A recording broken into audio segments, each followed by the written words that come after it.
चाहिँ प्यापिपेटुलम भाइलोजम कस्तो छोटो छोटोमा फुलेछ नि राम्रो त्यहाँ सेपमा भएर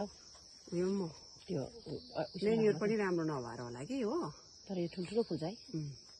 ठुल्ठुलो मजाको फुल्छ राम्रो फक्रेको पनि छैन र नि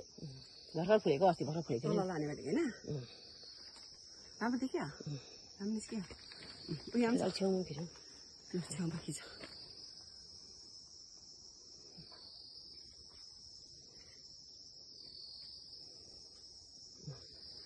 बेसी छैन नि त हाम्रोमा यो चाहिँ कि कति थियो है पहिला हराएको साह्रै बेसी थिएन नि